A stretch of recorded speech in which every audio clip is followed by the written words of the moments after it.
Hello, and welcome to the Secrets of Happily Ever After podcast. I'm your host, Monica Tanner, and we are going to continue in our series talking about bad marriage advice. And today's episode is based on a conversation I had with my husband the other day, where we talked about how we needed to detox, meaning we've been eating pretty badly these last few months, lots of sweets and lots of fast food and things that aren't really great for our body. And so periodically we like to just detox, meaning we're eating more healthy, we're being more conscious of the things we're taking into our body because food is fuel. And so I thought today I would talk about a bad marriage detox, meaning thinking about and being conscious of what ideas and beliefs go in, especially surrounding the idea of marriage. But when this episode comes out, there's only a couple weeks left until the launch of my book, Bad Marriage Advice. So if you would like to be part of the launch team, meaning getting the inside scoop on all of these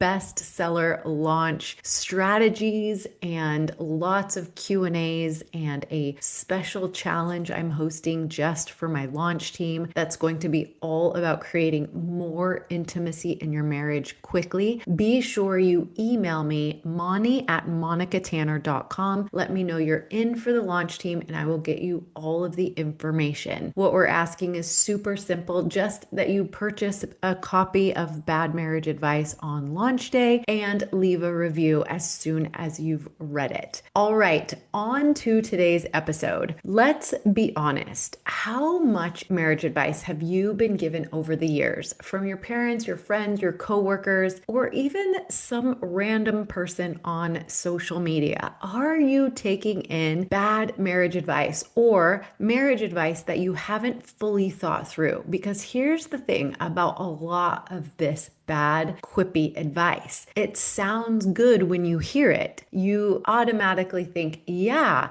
that seems like it would be good, but it ends up making you feel miserable in your marriage. It's a lot like food. Sometimes that comfort food, like homemade mac and cheese or something like that, it looks like it would be so good for you, but when you think about the calories and the fat and the just simple carb intake, sometimes it gives us a stomach ache, right? So I want you to think about the marriage advice you have been given and that you're operating on in your marriage, and think about, has it actually helped? Today, I want to walk you through a marriage detox, because just like your body feels better when you cut out the junk food and focus on real nourishment, your marriage can completely transform when you clear out the junk that's been weighing it down. This episode is really special because, like I said, in just 2 weeks, the book, Bad Marriage Advice, Debunking Myths That'll Make You Miserable and What to Do Instead, launches on Amazon and will be available for purchase. So I'm getting really excited. So let's talk about why we might need a marriage advice detox. For one, a lot of the advice out there can be confusing, contradictory, and even harmful. The brain clings to these simple, quippy cliches because they're easy to remember,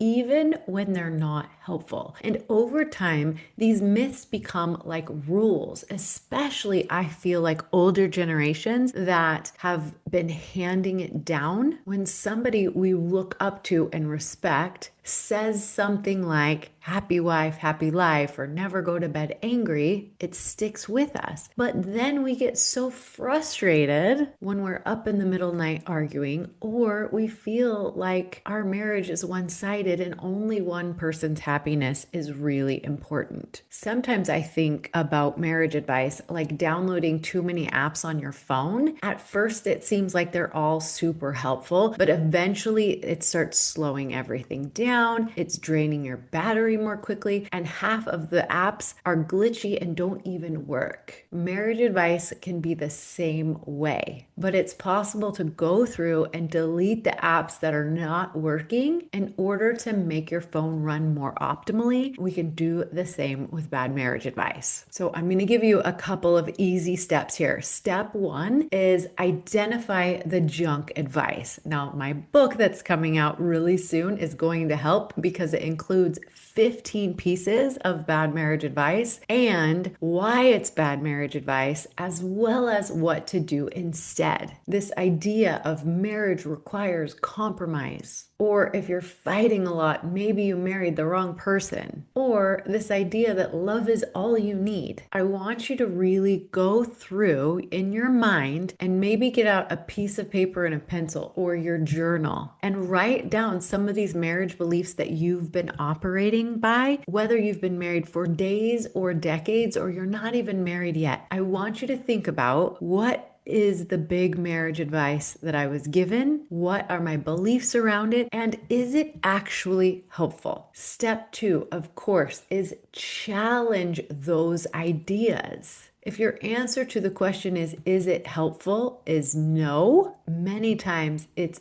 unhelpful. Many times it causes more pain and frustration. Then I want you to challenge it. I want you to think about, is there a better idea that's going to bring more connection and intimacy and especially communication into my marriage? For example, never go to bed angry. Could we maybe replace that with rest is really important? And so if something doesn't get resolved and it's late at night, we should press pause and revisit it in the morning when we're both fresh. If you're operating under the assumption that compromise is the only way and you feel like you're giving up so much, maybe you could challenge it with the idea of there has to be a way for both of us to get more of what we want in this relationship. What skills of communication and cooperation can we add so that this partnership feels more collaborative? So like I said, step two is to poke holes in your beliefs or ideas. If it sounds nice, but it feels impossible, that's a red flag. Truth is sometimes hard at the beginning, but it will set you free. It might stretch you, but in this discomfort is where all the growth and progress happens. So step one is to identify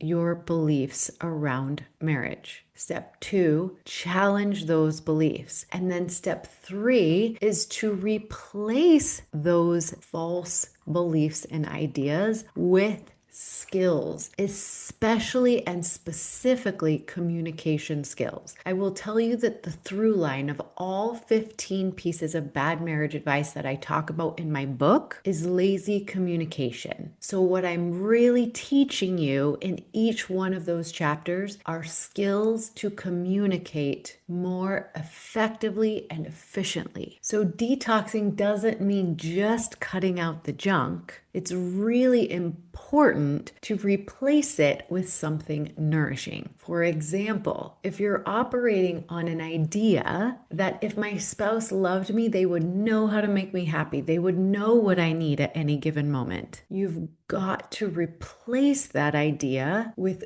good skills around making requests. It is more vulnerable to make a request because your spouse can either honor it or not, and that is scary, especially if we grew up with the idea that a good person doesn't have needs and desires. Again, that'll give you something to look at and address. If you're operating on this idea that you love each other so much, what could go wrong? Love is all you need. It will get you through anything. At some point, that's going to be super frustrating. You have to be willing to replace that with what I call my 3% rule, which is implementing habits of daily communication, weekly date night, and yearly relationship check-ins. One of the things I really tried to do with this book is make it fun and funny and easy to get through. I really truly believe that one of the reasons that so many couples give up prematurely is because they're holding themselves to impossible standards. They think things like we fight too much, maybe we're not meant to be, or we're too different, maybe we're just not compatible. But the truth is you're just following a faulty guidebook. A detox will let you start fresh. It'll give you permission to say, that advice isn't really serving us. We're going to write new rules specifically for our marriage. That's what I'm all about. We want to ditch resentment, ditch roommate syndrome, ditch bad marriage advice, and get back to writing the happily ever after love story we want to be remembered for. Remember that your kids and your grandkids and members of your community are watching you. It's not too late to ditch the bad advice, detox it, and replace it with things that are nourishing for your marriage. So here's your challenge this week. I want you to do a bad marriage advice detox in preparation for bad marriage advice, the book that's coming out October 1st. Step one, write down a few pieces of bad marriage advice that you have been carrying around. Number two, ask yourself, is this helpful or harmful? And step three, replace it with a truth or skill that sets you free. And of course, if you liked this episode, you're going to love my new book. It's basically one big detox. It comes out October 1st, and I couldn't be more excited to get it in the most hands humanly possible of couples who are striving to live a true happily ever after that they can be proud of. So if you want to be notified the moment it's available on Amazon, be sure to go to badmarriageadvice.com and sign up on the waitlist there. And if you want to be part of this movement and get all the behind the scenes and extra bonuses, join my launch team by emailing me, moni@monicatanner.com, and I'll give you all the details on how you can help. Marriage deserves better advice, and so do you and every young couple embarking on the adventure of marriage. I want to hear all about your detox, so feel free to send me an email, and I will be here same time, same place next week. And until then, happy marriaging.